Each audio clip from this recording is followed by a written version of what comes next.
and the challenges of empire and everything else that has happened, the Sikh community really have been done a very raw deal in many ways, thinking back to the Jallianwala massacre, to partition, and to 1984 as well. And some time ago somebody sent me a book on 1984 and what had happened, and it has sat next to my bed, and I've been reading it in small chunks, not because I didn't want to read about it, but because reading about it, even reading about it in this book, is so difficult, the things that happened and the atrocities committed. So I can only begin to imagine how that affects your community and the deep pain that that must cause. And in reading it, as mentioned with the other things that have happened to the Sikh community over the years, there is a responsibility there which falls to the UK government as well.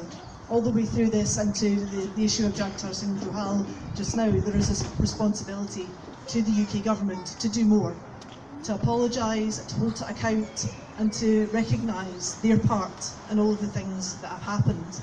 And it was fascinating to read of the documents that had been kept secret under the 30-year rule, and I wonder perhaps if we get to the 40th anniversary, and perhaps more yet, will come out and be found, or if indeed many of the documents that would have held some of these people who committed these atrocities to account, if those have now been lost and destroyed, and that justice will be justice still denied.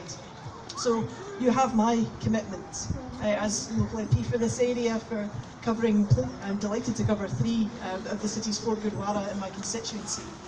You have my commitment. I will do everything I can as an MP to raise these issues, to hold to account the UK government for what they have done, and to see what influence can be brought to bear on the Indian government as well for their part, and the apologies that they need to give and the recognition that they must do for their part in this as well. Because if justice is denied, it becomes difficult for people ever to truly move on and to heal, and for communities to progress. And I think it's fundamentally important that that recognition is made by all governments who had a part in this. They have a duty to do this and to recognise and to help people move on from it, so that the Sikh community can be the flourishing community that we all wish it to see. It's a wonderful community, but we need to push that further so that that recognition does not hold anybody back from it. And I know that we'll hear from Jagtar's brother in some time. I know that my colleague Martin Docherty-Hughes met with the Foreign Secretary recently to continue to pursue that case.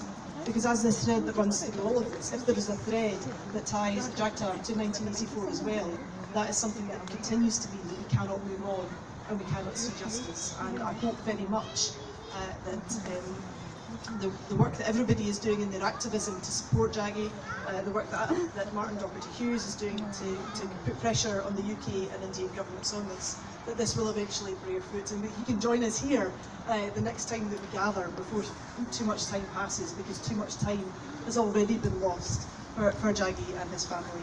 So thank you all for having me here. Please be assured that you have my commitment, my support. Anything that I can do to be helpful, I certainly will do, because I'm very proud to represent this community. And I thank you very much for all the kindness that you've shown me over the years as well, because I don't often get the opportunity to thank you, but I want to thank you for that kindness. And you have my assurance that I will do everything that I can to be here with you. Waheguru Ji Ka Khalsa.